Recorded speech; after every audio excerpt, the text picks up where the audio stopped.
Good morning. Welcome to the NBA Betting Show Thursday edition. Coming to us live from North Jersey, Matt Meiselman. Coming to us live from West Florida, Mike Lockey. I'm in South Florida, and we've got a bunch of different things we're going to be covering today, jumping around a bit. Matt, what are you looking at for today? We got some front ends of back-to-backs. I think you wanted to do a quick recap of what we're looking at for today and then get into some carnage from yesterday. Yep, Carnage What from are you looking yesterday at? for sure. You know, Yeah, what, what, what are you looking at for today? so as you can see on screen here, there's no green really. Like we're not looking at value for today, which is good and bad after a tough run of games. Like sometimes a break feels nice, but you also want the opportunity to win money back. And I think generally I prefer to just have more value pop up. Like I don't really want to break, but some people like breaks. So Yeah, this whole conversation started off weird. Who are you right I now? know. No, I'm sort of just like catering to what I think the audience is thinking today. Because for me, Losing can be exhausting. That's understanding. I would have loved to have had like 10 amazing bets today, but we only even have 5 games on the schedule. So, what we're really like the main thing we're going to be looking for today is Rudy Gobert potentially returning, which could give us a Minnesota bet. The other questionable players, I don't think are going to produce anything because I think Chris Paul is playing tonight, and that's going to be largely nothing. Jalen Duren doesn't matter for the spread. Jalen Brown, it's already kind of priced in that he's going to play, and if he doesn't, like, it still doesn't even move the line enough where we're really going to care. So, yeah, there's not much happening today. We'll come back to Rudy Gobert. Obviously, random stuff can happen like it did the other day when we only had a few games. So we'll return to this, but I do want to talk about yesterday Didn't because Gobert play and finish yesterday? he didn't play yesterday. Oh, I missed that. All right. Yeah.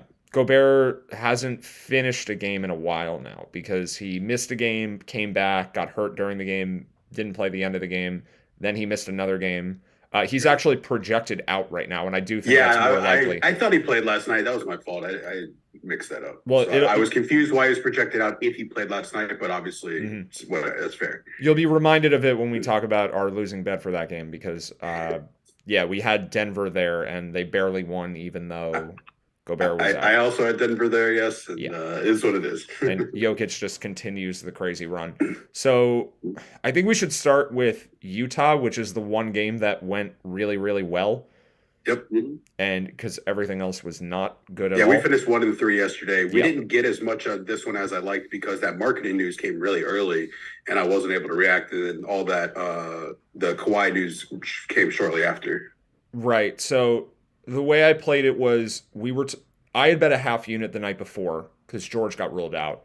And then during the show, I think we basically decided that it would be worth getting something down at 5.5 when Yeah, we saw got those 5.5, 5.5s. yeah. Yeah, so I added a little bit more also when we were on air. And then when we got Markkinen in, the line was around 6 or 6.5.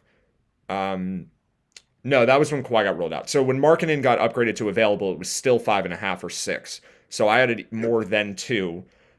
And then Kawhi got ruled out later, and I added more for a fourth time. So I think I bet like a half unit, like a quarter to a half a unit 4 different times. I ended up with a 1.5. Yeah. One question for you on this one. I did see the marketing news, not in real time. I was a little late, and it was 6.5 when I went out to check. Should I have added something at that point? It felt like I had lost my thinking was if it's still at the 5.5 or 6, I'm going to take it. And the 6.5, for whatever reason in my mind, I drew a line. Yeah. Was it still because we still had the potential upside of Kawhi getting rolled out? Do you think I should have added something there, or was that the right move at that point to wait? My feeling at the time was there was an 80% chance Kawhi was going to be out. And I think we said that too when we were on the show that he's probably going to be out, but we didn't know for sure. And we didn't really know anything. It was just a hunch, like just given the way that they've handled back-to-backs for him. But we had heard nothing about him from the Clippers. We hadn't gotten any updates about him from that day at all. So because I was at my computer, I wasn't going to bet that number until we got Kawhi confirmation. Because that number, maybe it was somewhat of an inflection point because 6.5 was the number where you're now at negative EV if Leonard plays. Because if Leonard played, we would have had the game projected at 6. Got it. So that was sort of like that area where, yeah, if you bet 5.5 and Markkinen and Leonard were both in, it's at least fair, or a slightly positive 6 would have been fair. 6.5, now you're getting into slightly negative territory. It really depended if you were going to be able to be around for the Kawhi update. If you weren't, I think it did make sense to bet early, but if you were going to be able to react to that, then you didn't need to bet early. That's really what it was. Got it. Yeah, because we just didn't have that information yet. But yeah, we got another good game out of Walker Kessler, who had 13 and 11. We got Markkanen actually had a really quiet second half. He was up to 32 points with 8 minutes left in the third quarter and only scored 2 more points after that. It didn't look like he got his full run if I'm looking at the minutes correctly. This game turned into a blowout. Yeah. Yeah. I think he didn't really get his fourth quarter run. So it would have been nice if he had even more of a big game for our most improved player bets, but this game was incredible for futures because we have anti-Clipper stuff, we have our pro Jazz stuff, we have our Markkanen most improved player of the year bets, which we're going to come back to, but he is the favorite now. I actually want to talk about that real quick. He is. I can pull up the odds now. Yeah, while you're doing that, my opinion is I don't think Shea can win this award if the Jazz finish ahead of OKC in the standings. I don't think it's going to matter enough for this award. I think it's a relevant variable, but it's not going to be that binary. I think first of all, the criteria for most improved player seems to be heavily dependent on the player making the All-Star game. It does seem extremely likely that each of the top 3 guys will be in the All-Star game, Markkanen, SGA, and Brunson. Halliburton, I'm not as sure, because he was certainly going to be an All-Star until he got hurt. Brunson looks like he's going to make the All-Star team? Yeah, for sure. Oh, wow. Brunson's having a great season, yeah.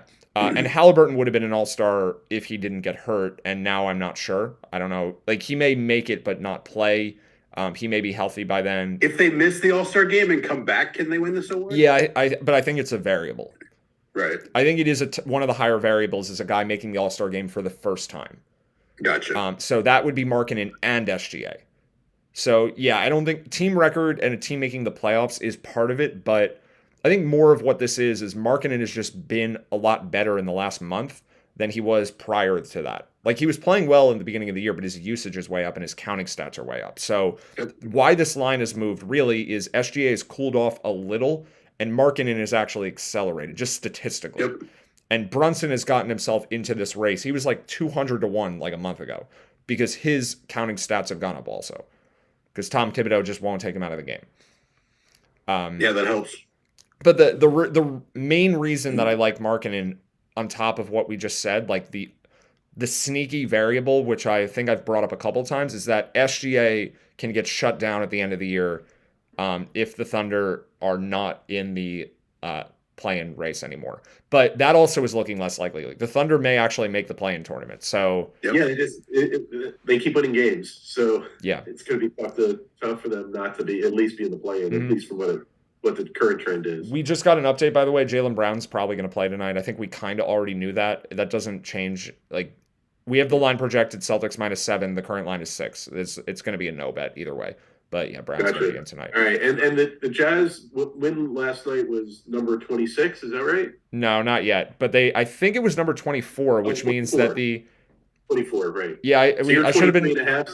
You're 23 and a half, so you bet preseason or cash, right? Congrats to you. There you go. Celebrating. All right, that's for that. This is all I got for celebration. Love it. Right. All right. The Jazz have hit their over. What are your strike points? I know you got 23 and a half. What's your next win on the Jazz? Is it each win? Yeah, number, it's every win I hit another one. But the initial real number, like the market consensus number before the season, was 23 and a half wins for the Jazz. So I at least got that. I remember that. Yeah, I was skeptical because I thought they were going to be tanking, and so did I, but I wasn't as sure they were going to be tanking. Yeah, and again, hats off to 538 because they identified the players that they had were just too good to be a terrible team. Do I remember you having a 1,000-1 ticket on the Jazz for the finals? Yeah, 1,000-1. That's a large number. If they upgrade at the deadline, that would be cool. Yeah, we need always rooting for everybody. I was so skeptical. I kept waiting, and then it was 27 and a half when I finally said, "Okay, I got to get in." You should be fine. Yeah, well, when to make the bet at 27.5 and actually move 29.5, but I didn't want to have FOMO for the whole season, so I still got a 29.5. I like Okay. our 29.5. 29.5 Yeah, should be fine. We can go feels pretty 6 good. and 28. That's what it would require. Not Yeah. worse than that. Yeah. Exactly. Yeah. But all right, so enough of our Well, self-congratulatory Jazz. one actionable thing that Yes. is going to come up for the Jazz. So I think at this point I would not be betting Markkanen at -110 for most improved. We did talk about him at +130 last week. So I feel pretty good that we brought that up again because we had initially talked about him at like 7-1 about 6 weeks ago, maybe 8 weeks ago, something like that. Yep. Yeah, we've got a +750 Yeah. on him. Not a big dollar amount, but still a +750. I've got a +3,500 from the first week of the season also, thanks to Greg for having the idea in the first place. But that was a small bet. I didn't really think he had that much of a chance at that point. The 7-1 is where most of my action is too. So I did add again at like +150 or so whenever we talked about it last week. Because I do think he should be the favorite. But the actionable thing is with playoff odds. Personally, I'm not adding anything for myself on the Jazz to make the playoffs, almost no matter what, because I have so much of that already. But the Jazz are around +200 to +250 to make the playoffs right now. And on 538, they have a 60-something% chance. But that number is dependent on them not getting worse. And I sort of agree with that number if they don't downgrade their team. So basically, the situation is if the Jazz make a trade where they get better or they do nothing, like they make a lateral trade or do nothing, those bets are going to look really, really good. Like Utah they're ahead of a lot of these other teams like Minnesota, Portland, the Clippers now, obviously the Lakers and the Thunder. They're better than those two teams. If they don't get worse, we're going to really be hammering some Jazz playoff stuff. Yeah, I know we've talked about this a couple times, but we need to look at the calendar and figure out when we're going to do our pre-deadline show and have all the if-thens ready. Yeah, it's going to be like 2 weeks from now, roughly.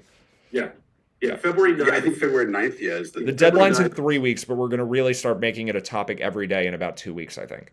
Yeah, I agree. I've heard rumors of Fred VanVleet doing everything from staying in Toronto to going to Orlando as a crazy potential destination. Can he come to you? I would love him in Utah. Sure. Yeah. All right, so let's move on. If you're listening, Fred, come to Utah. Anything else from that Utah game, or do we now go to the things? Yeah, let's go to the bad stuff now, and then we'll talk about today's stuff and futures. Although, today's not much, but we'll cover the bad stuff now. We kind of have to. Okay. So the Grizzlies game. The Grizzlies defense just didn't do what they've been doing. Garland had a lot of assists. The Grizzlies actually had a really big lead at one point in the second quarter and then wound up being behind in the fourth quarter. I didn't see this game, but not a great one because we needed Memphis to win by 7. It was a fun game to watch at the end. I turned it on with 3 minutes left and watched the finish. It was just a fun game to watch because both teams it had like a playoff atmosphere kind of thing going on. Mm-hmm. But obviously we didn't cover it. It is what it is. Did Ja finally have a bad game? Is that mostly what happened here too? Because it looks like Desmond. Can't say that I paid attention to that part. Yeah, I'm just checking the box score. 24, 8 and 2 he had. Yeah, it looks like Morant played fine. I mean, Brooks and Jaren Jackson combined to shoot 9 for 21. The Cavs just made a lot of shots. Evan Mobley was 9 of 15 from the field. Yeah, I feel like this game total had to come in over quite a bit, right? I don't know. I feel like the Grizzlies usually have higher totals than this, but the Cavs without Mitchell would have had a much lower total. This was around the number. I'm not sure. Yeah. But not being able to guard Evan Mobley was weird. Like, he just dominated. And it may be something to come back to. Like, Mobley has a negative player rating right now, and I do think it's justified because he has not had a good season, and he was overrated last year too, but he's been even worse this year. But we know what kind of prospect he is, and at some point, we may need to start... That may not be true anymore. Yeah, but the ratings will catch up, but there could be a lag. So we could have a week... If he's playing really, really well, which this is a one-game sample, like, he hasn't been that great, but... If he has a game or 2 or 3 more than this where he's really good, we could have like a week or 2 where I start making manual adjustments for the Cavs before the ratings catch up. That may start. I was a little surprised Kevin Love only got 9 minutes here. I don't know. I don't know why the Cavs don't play him because he's much better than Lamar Stevens and Isaac Okoro is playing ahead of him, and like I get that Love sort of clashes with Allen and Mobley, like position wise, but for him to only play 9 minutes compared to Okoro's 34 is pretty weird.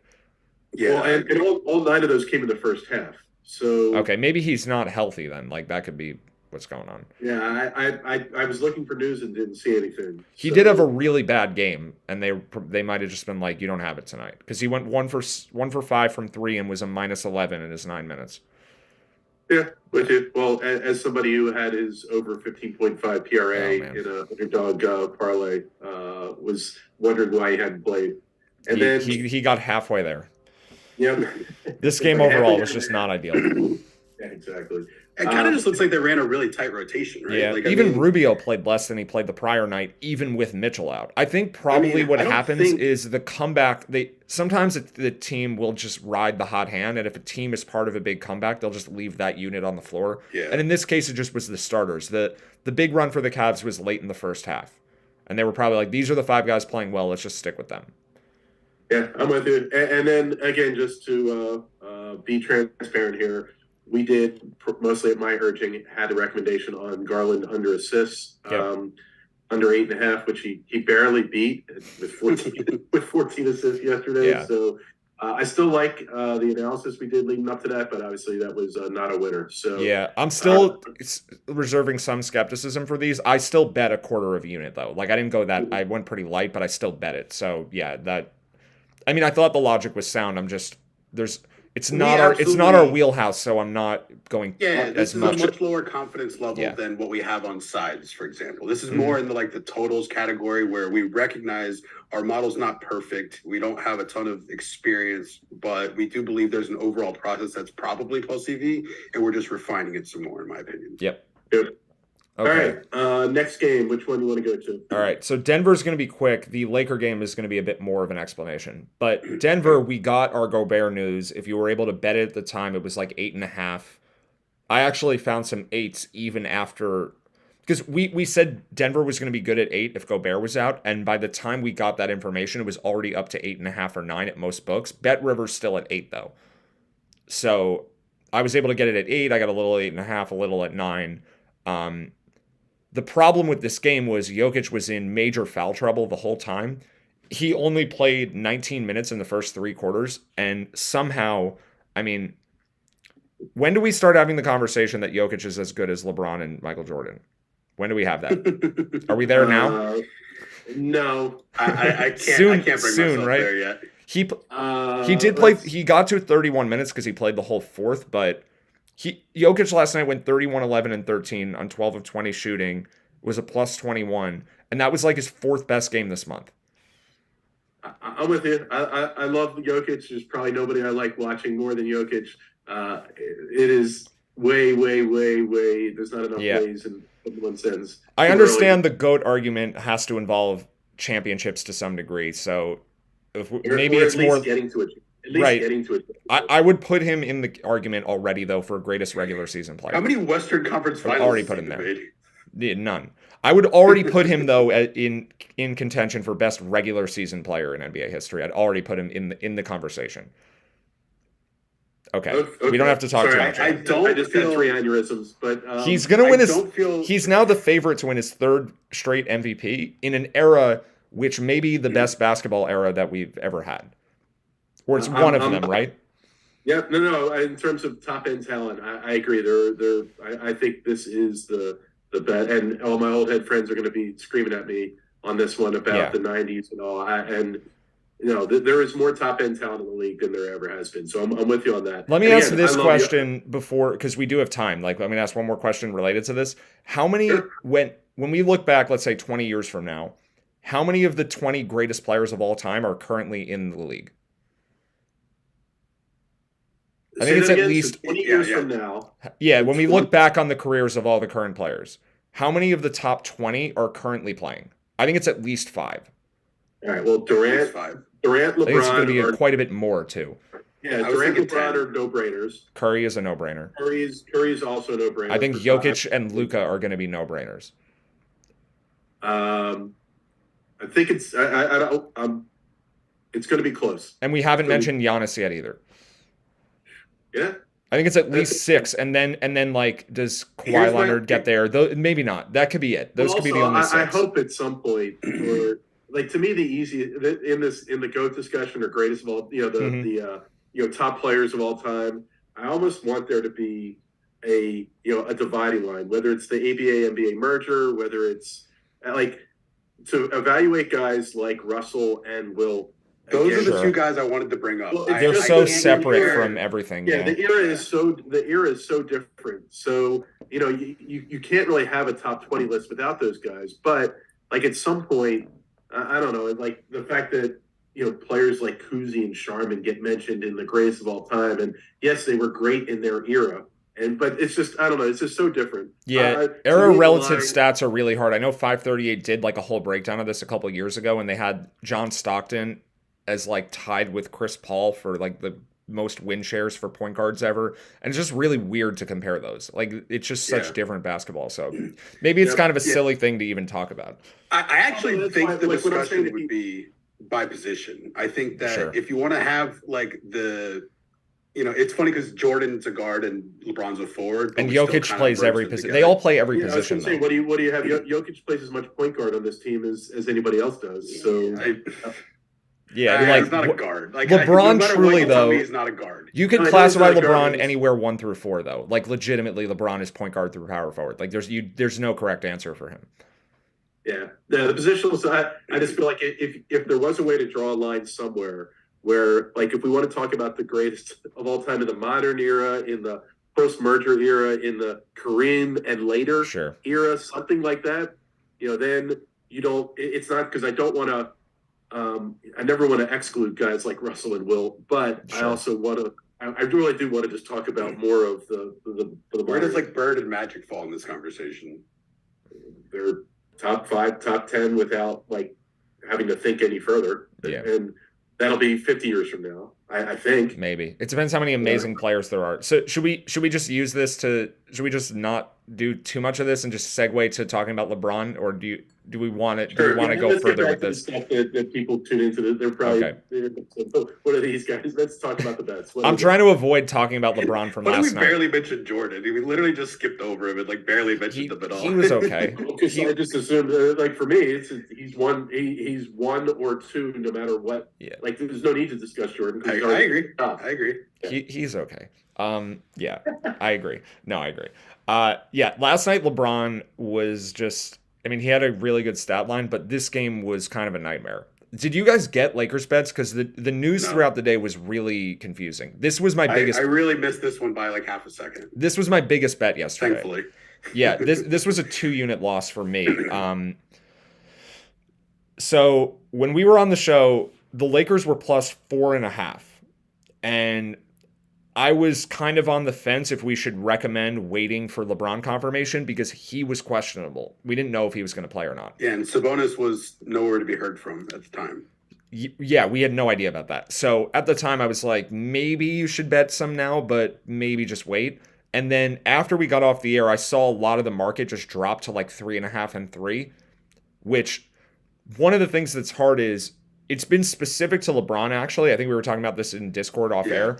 The LeBron market moves have been ahead of what we find out about him in a lot of cases. Like we had that game where he was ruled out against the Heat with an illness, and the line had already moved in anticipation of that before we heard anything. And I feel like for some reason, LeBron is like his status is known by the books in a way that other players are not. Would it really surprise you if tomorrow there's a big headline that like Clutch is getting a kickback from the books for getting the news earlier than the public? I'm not necessarily suggesting that, but I also like another clutch thing. I wouldn't be that surprised. No, I think that's I think, absolutely think these books are going to start using those tactics to avoid getting burned. I think that's. I mean, whether it's legally or illegally is hard for me to say, but any edge they can get, they're going to find, right? Yeah, so for now, I think these are fair points, but I think we can just establish for what's useful right now is there is a connection with LeBron. Like the line starts to move and it's a tell. Like we have not had one example where the line moved one way to speculate on the market moved towards LeBron playing or not The playing, market and then it knows more shifted than we do in this and then it situation. shifted the other. Yeah, like the market is already ahead of this. So when the line dropped from 4.5 to like 3 yesterday, I started betting Sacramento. I mean, I started betting the Lakers because I just assumed this means he's likely to play now. And the problem was it got down to 2.5 and 2 so quickly that I couldn't even tweet about it because we only had the fair line at 2. So at 4.5, I bet a half unit because that's all the value was. So the line was like 2 or 2.5 from that point, which basically was pricing in LeBron playing, and there was nothing. And I only had a small bet on the King, or I don't know how I'm doing this again, on the Lakers. But then we got that Sabonis update at 6:30 that he was downgraded to questionable with an illness, and we've talked about this. Like a downgrade that late in the day, From not out a of great nowhere, indicator. We think he's probably out. Yeah, so I tweeted about that one that if Sabonis is ruled out, you can like anything where the Lakers are still the underdog on the betting line is going to be really good because we had it projected. I actually forgot to add in a manual adjustment when I edited it, but it moved from our projected line on the sheet. It said -2.5 for the Lakers. It should have said -2, but roughly it was going to be about the same bet size anyway. So yeah, we were projecting the Lakers to win with Sabonis out. And so I had the 4.5 from the morning, and the 2.5 that I bet when Sabonis got downgraded. I had the 1.5 that I bet when he got ruled out for real, because the Lakers were still underdogs at the time. And then this game, the Lakers were down 4 with 10 seconds left.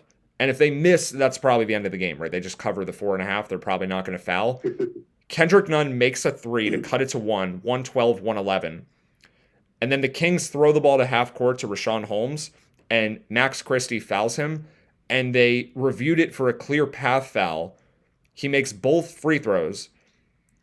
The Kings still have the ball, but it's a 3-point game, so the Lakers are still going to foul again. They foul De'Aaron Fox. He makes 2 more free throws, and then the Lakers don't even shoot, and they lose by 5. So I am annoyed about the 4.5. I am a bit relieved that I didn't recommend it more strongly at the time because LeBron's questionable tags have been nonsense. Like he's playing the vast majority of the time anyway. And what we probably should have recommended yesterday was betting plus 4.5 on the Lakers. And that bet was a nightmare. Like to lose like that. The team is down 4 with 10 seconds. Lost, I still wish I would have had it. That's 4.5 points of closing line value. It was more. No, it was more. The line was 4.5 and closed at 2. Lakers -2.5. The market moved to what we had. That's not closing line value. That's our model's difference. No. The market moved to where we had the projection. Oh, I didn't see it move that far. Yeah, when Sabonis got rolled out, the line was 1.5, and it moved to Lakers -2.5. The closing line value was 7 points on this game. From where it opened to where it closed was 7. And I actually had some of that opening number, and it lost because they fouled twice at the end because of who gets a clear path foul with 5 seconds left in a game. But yeah, that's what happened here. By Rashawn Holmes of all people. And then Rashawn Holmes having to make both free throws. Yeah, he does not make free throws that often. Okay. Anybody know where Rashawn Holmes went to college? You do, right? You're ready for this one. Bowling Green. Nice. I'm trying to make up for my Jeremy Jern.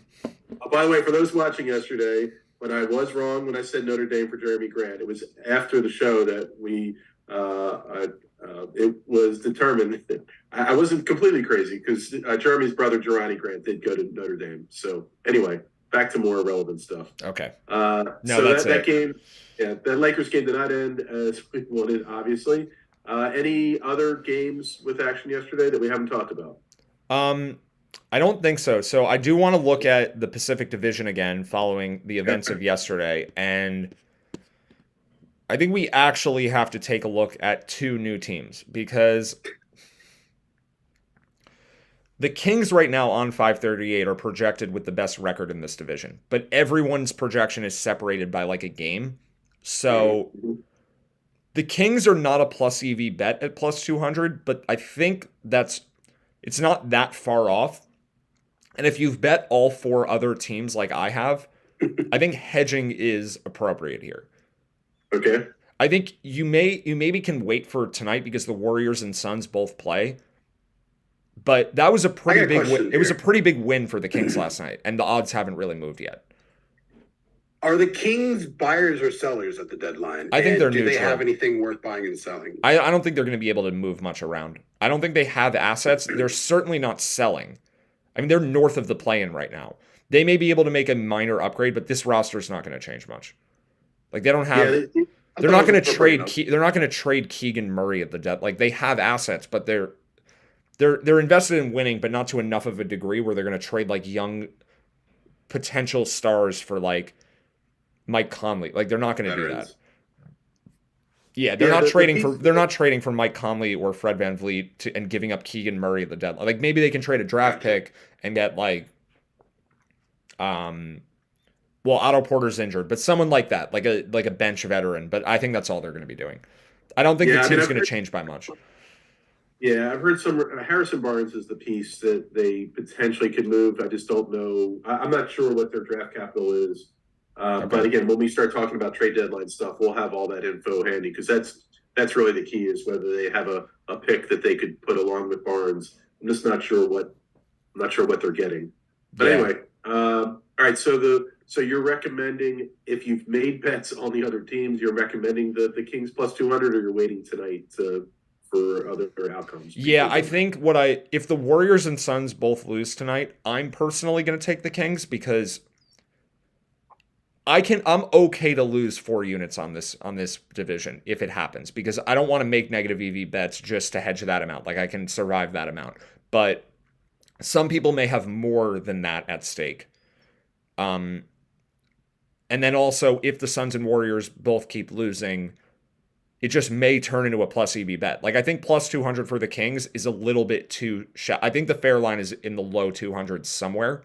I think they've got like a 30% chance now, or maybe a little bit less. The unknown variable here, though, is the Suns and Devin Booker. So I think the best bet here, unfortunately, the Warriors have, I think, overcorrected. It's not the Warriors anymore. We like them at 9-1. We like them at like 5-1, 4-1, whatever. At 170, this is not a good bet anymore. Like I think the Warriors are only going to go backwards from here. They probably have about the same chance to win the division as the Kings do, where like both of these teams should be in the low 200s. I think the Clippers should be way behind this. Like another key loss for them. They should be in 4th in the odds. I think Phoenix though is interesting because Phoenix is like 5 games back, but Cameron Johnson is returning tonight. It's his first game back. Chris Paul is likely going to play. I mean, he got upgraded to questionable after going through a full practice yesterday. So if he doesn't play tonight, he's playing soon. Devin Booker went through a partial practice, and I think he's like a week or 2 away. And the Suns are now plus 480, and I think they may have a similar chance to the Warriors and the Kings. Maybe slightly worse. So if the Suns break even right now is like 300 or 350, which I think that's about where it is. Like this line is overpriced right now. If they get a win or 2, like if the Suns win tonight, I'm taking this for sure. I think like the lines have overcorrected for the injuries now. Like Curry returned and the Warriors odds moved a lot. The Suns have been hurt and their odds have moved a lot the other direction. And now we're going to get Suns guys back soon. And this is I still think is the best team in the division. If everyone's at full strength, the Suns are the best team. The Suns roster is really good. The reason we don't like them so much is because of the players who have been out. And I guess DeAndre Ayton is just not that good. But Cam Johnson is a really good player. He's got DeAndre Ayton's been in the talk of a lot of trade rumors too. That would be awesome if they can package him and Crowder and get like a star for that. That would be the best thing the Suns could possibly do in terms of like their team rating. But Cam Johnson has a 2.4 player rating. And he hasn't played in like 2 months. So him coming back is probably undervalued. Right? Like just hearing that name, you wouldn't think he'd be that important. He's not Chris Paul. He's not Devin Booker. Like he's not the star, but he's actually really good.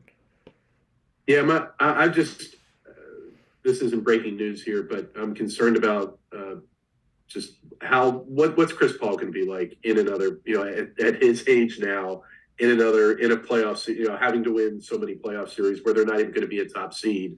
So they don't have the home court as much. I don't know. Well, I'm not betting a them little- to win the championship or anything, but I think for a division, like we're just talking regular season record. Yeah, I'm with, but I guess because of the concern about the wear and tear, I don't see them playing him as much in the regular season. Yeah.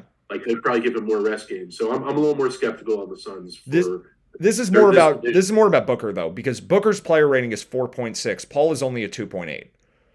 Yeah. Like getting Booker back is the really big variable. So I think we're probably going to get in the next couple of days an update that Booker is like, a day or two from returning.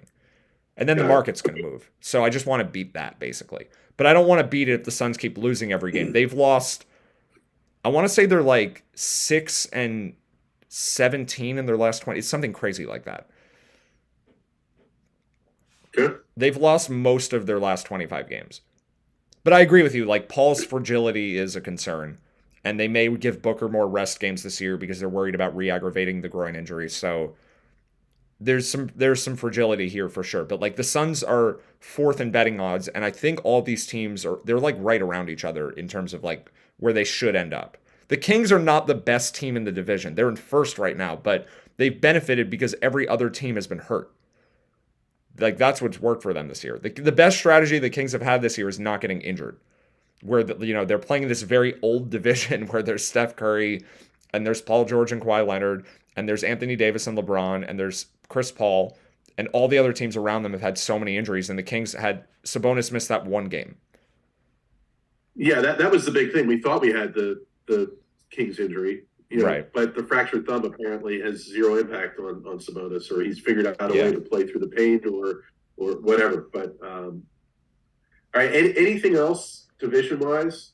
I don't think so. Maybe let's just circle back to today for a second, and then we'll talk other. Yeah, I got a couple questions in the YouTube chat regarding today. And then we'll go back to awards after that, because I think that's good for divisions for now. I mean, we can recap what we've bet, but I don't think I'm recommending division bets besides looking at that one right now.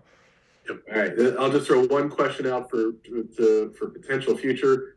Sixers 4 games out of first plus 1,200 to win the division. It's the Celtics at the top, obviously, but yeah, 4 games on the fringe because the Celtics are a lot better, but they're 2 points of team rating better. So yeah, I think it's still mildly. I think the Sixers have continued to just be mildly plus EV for the division for like the whole year.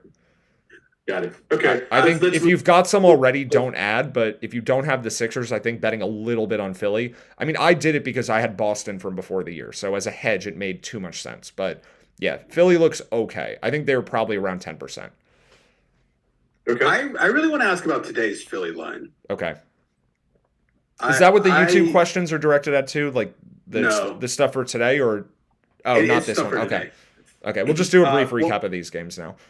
Yeah. So in the chat, we had already mentioned Jaylen Brown. So Jason asked if Chris Paul or Jaylen Brown gets ruled out, is it worth a bet on either side? So we talked about Jaylen Brown's only worth 1 point today. That's pretty much already baked in. And I think we got a positive update from him recently. Yeah, he's going to play. So Brown is only worth 1 point, even though he has a 2.0 player rating because his backups are also positive players. Like Derek White will play more, and Derek White has a higher player rating than Jaylen Brown. And then Pritchard gets a couple minutes, but Pritchard's like a neutral player. Like it's not that big of a deal if Jaylen Brown plays or doesn't play. Chris Paul, though, yes, if he is ruled out, we almost have value on Brooklyn.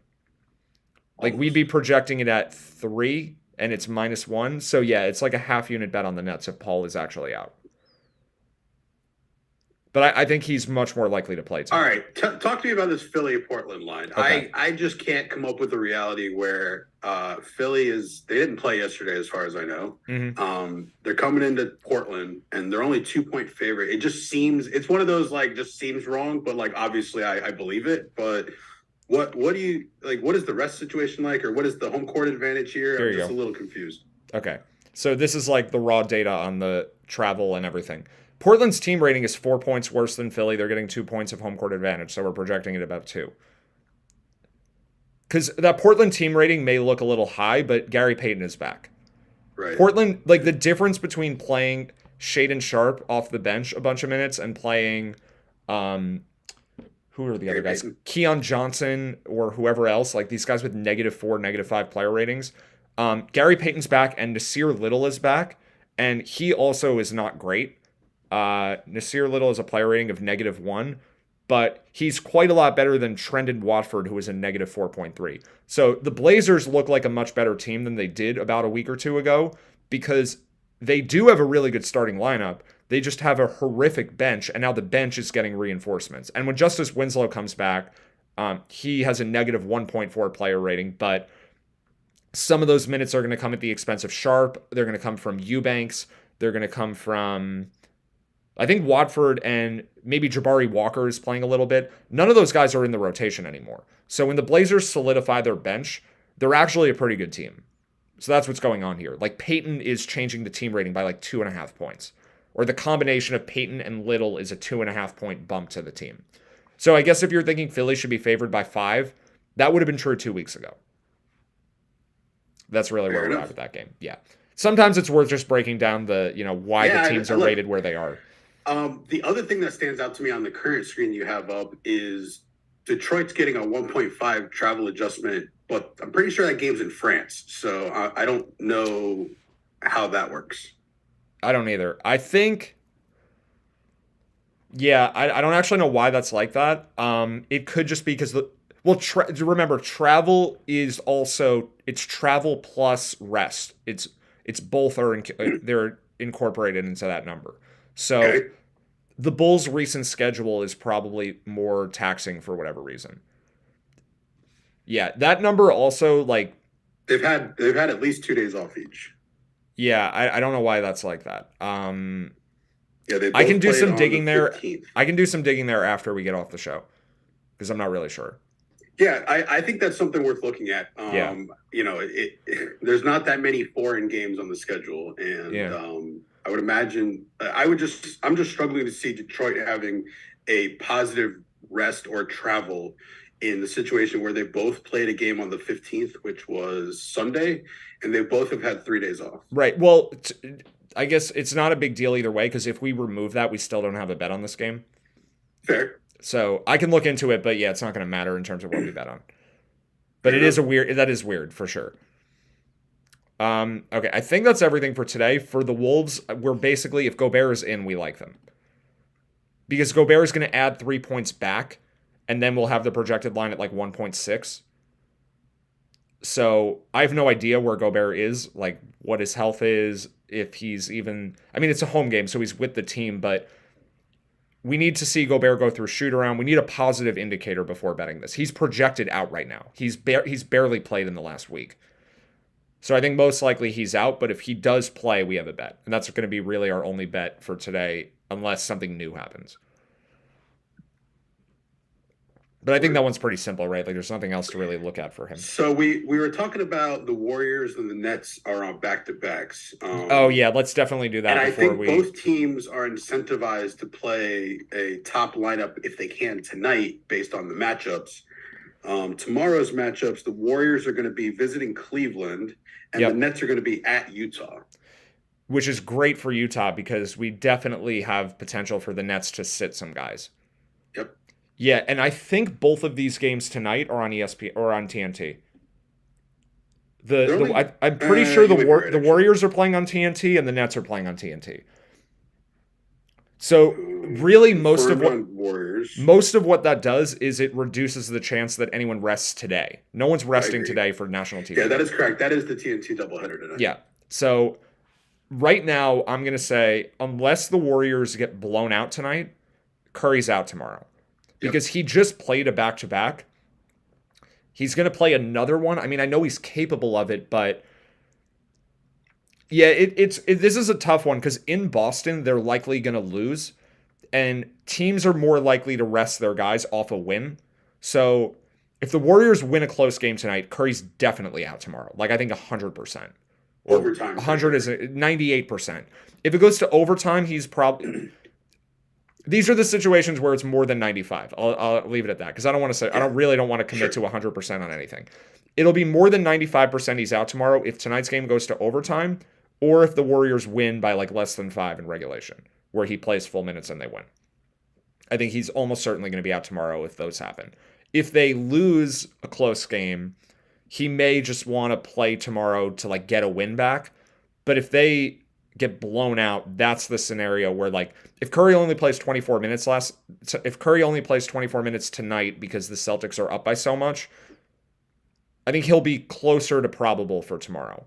But like they've just had a back-to-back, and this is their second back-to-back in like a week. Clay is not going to play tomorrow for sure. We don't really even need to talk about him, but tomorrow feels like the Curry-Draymond rest game, and maybe even Wiggins. Like they could just sit the whole team. So definitely look around for lines popping up in advance if you can this evening. The issue though is we don't know about Donovan Mitchell yet, so we don't have a good approximation of the fair line here. And I also think because of Mitchell, it's going to take longer to see a line. Like the books are going to be reluctant to post anything for this game because we don't know Mitchell's status. I will tweet this when I see it, basically. Sounds good. When I have some information to share about this game, I'll tweet it. For Brooklyn and Utah, we're probably going to have a projected line of about Utah -5 or 6 at home versus Brooklyn. And then I guess if the line opens where Utah is favored by less than that, I'm betting it immediately because there's only upside. Because Simmons or Kyrie could be out. Or both. So if Utah opens with a line lower than -5, I'm going in immediately. And then we'll kind of just monitor that game too. It's the same situation. -5 is the line you're looking for tomorrow? Anything less than that, yeah. That's about our projection, yeah. Wow. I mean, the Nets and the Jazz have the same team rating right now, roughly. Fair enough. The Nets are like 5 points better normally, but Durant is out. Yep. And the Jazz are healthy with the exception of Kelly Olynyk, but that doesn't really matter when you have Walker Kessler as your backup. That's right. He's better than everybody. I think that's shout out to Lucky Guesses who gave he's no Walker Kessler line when when Rudy Gobert was mentioned a few minutes ago. Right. Very true. All right. Yeah. As always, guys, keep an eye on the Preaching Sense Twitter account. Matt will try to keep us updated as things go. Underdog_NBA is always a good one to keep just in case there's breaking news right now. We're really just waiting for news before anything becomes actionable. So keep an eye out, in particular tonight for those opening lines going live before tomorrow's game. Yeah, unless I'm missing something, I think it's those two teams. Yeah, so we're watching Brooklyn, we're watching Golden State. Got it. Yep. Sounds good. All right. Thanks, guys. Good luck to us, and we will be back 10